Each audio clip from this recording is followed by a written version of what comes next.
Eto na nga mga chong, marami tayong basketball updates! Christian Stan Hardinger, hindi makakawala sa Terra Firma Jeep. Magbabalik na si Jeremiah Gray, pero paano na nga ba ang kanyang role sa Barangay Ginebra? Mahigit isang taon na ang nakakalipas noong huling laro ni Jeremiah Gray, at simula niyan ay napakarami nang nagbago para sa koponan ni Coach Tim Cone. Kinuha nila noon sa unrestricted free agency si Maverick Ahan-Missy bilang pamalit sa butas na iniwanan ni Jeremiah Gray. At fast forward sa kasalukuyan kung saan makakabalik na ang nasabing gwardya ngayong Commissioner's Cup. Pero ang tanong, paano na si Jeremiah Gray ngayon sa Barangay Ginebra? Ano ang kanyang magiging role at magagamit pa rin ba siya ni Coach Tim Cone? Kung titingnan natin yung kasalukuyang lineup ng Barangay Ginebra, ay loaded na sila pagdating sa guard to wingman position. Merong RJ Abarrientos, Scotty Thompson, Maverick Ahan-Missy, Stephen Holt, at marami pang iba. Lahat ng yan ay ang makakaagaw sa posisyon nitong si Jeremiah Gray. At knowing, kakagaling lang ni Gray sa malalang injury, kaya naman expected na limitadong minuto lang ang may bibigay sa kanya ni Coach Tim Cone. Pero ayon sa ating mga trusted source, ay mahigit 2 buwan nang nagpapakondisyon itong si Jeremiah Gray dahil okay na nga yung kanyang injury. Talagang wino-workout na lang nito yung kanyang conditioning para maibalik ang kanyang laro. Actually, mismong conditioning coach ng Barangay Ginebra ang tumututok kay Jeremiah Gray na si Coach Kurt Collier. Dahil hanggang sa ngayon ay naniniwala pa rin si Coach Tim na malaki ang may tutulong ni Jeremiah Gray para sa kanyang koponan. Sa mga nakakalimot sa laro nitong si Gray, ay isa nga itong movable wingman. Kaya nitong maglaro ng gwardya to wingman position, at yung pinakahuli niyang naging role sa Barangay Ginebra ay nakafocus siya sa outside shooting. At malamang sa malamang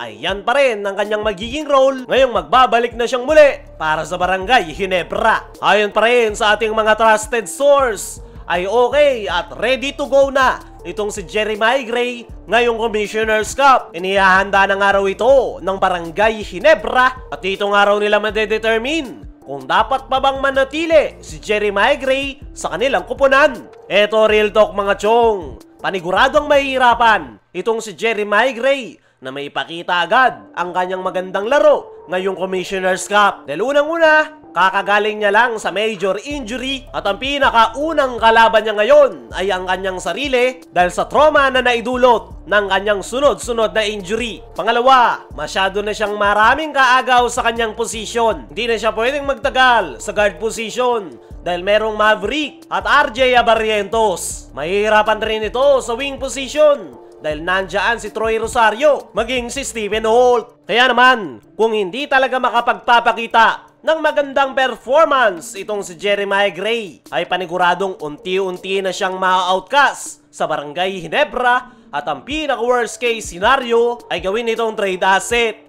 Pero knowing si Coach Tim, panigurado, bibigyan niya pa ito ng pagkakataon ng at least 2 conference bago sila magdesisyon kung mananatili pa ba si Jeremiah Gray o dapat na nilang pakawalan. At yan niya yung malaking challenge ngayon para sa nasabing gwardya, dahil kailangan niya talagang makapagpakita ng magandang performance para manatili sa Barangay Ginebra. Pero para sa akin mga chong, ay hindi yan magiging madali kay Jeremiah Gray dahil matagal-tagal nga siyang nabakante matapos siyang tamaan ng injury. Sa pa, hindi rin basta-basta yung kanyang natamong ACL injury. Kaya naman, huwag tayong mag-expect na agad na makapagpapakita ng solid performance itong si Jeremiah Gray sa kanyang pagbabalik sa Barangay Ginebra. Dumako naman tayo dito sa kabilang balita. Christian Stan Hardinger, hindi makakawala sa Terra Firma Jeep. Nitong nakaraan nga mga chong, ay inanunsyo ni si Stan na magre-retire na ito sa PBA. Mismong Terra Firma na nga ang nag-anunsyo niyan dahil ayaw na daw nitong maglaro. Pero marami ang nagsasabi na kaya lang raw nag-retire si Stan ay para makawala sa Terra Firma at maging unrestricted free agent sa darating na December 1. Yan nga yung bulong-bulungan patungkol kay si Stan.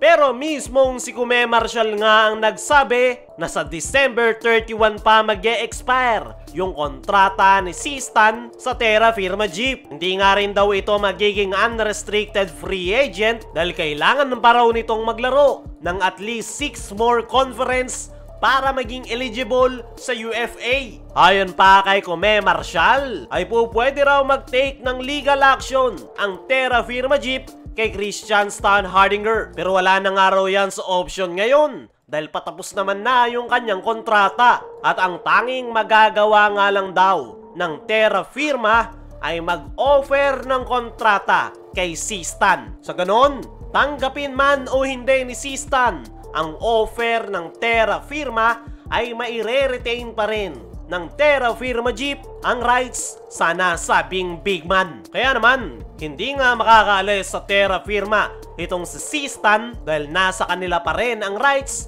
ng nasabing big man. Sa ngayon ay mayroong tatlong option itong si Sistan. Una ay pumirma ng extension sa Terra Firma Jeep at saka siya mag-request ng trade kung ayaw niya na talaga sa nasabing koponan. Pangalawa ay pwedeng talikuran na ni Sistan ang PBA at maglaro na lang overseas. At ang pinaka-last option ni Sistan ay ang pagre-retiro sa basketball. Para sa akin mga chong, ay sayang itong si Sistan. Marami pa itong mapapahirapan pero mukhang nasaktan talaga ito sa pagkakatrade sa kanya noon ng Barangay Ginebra.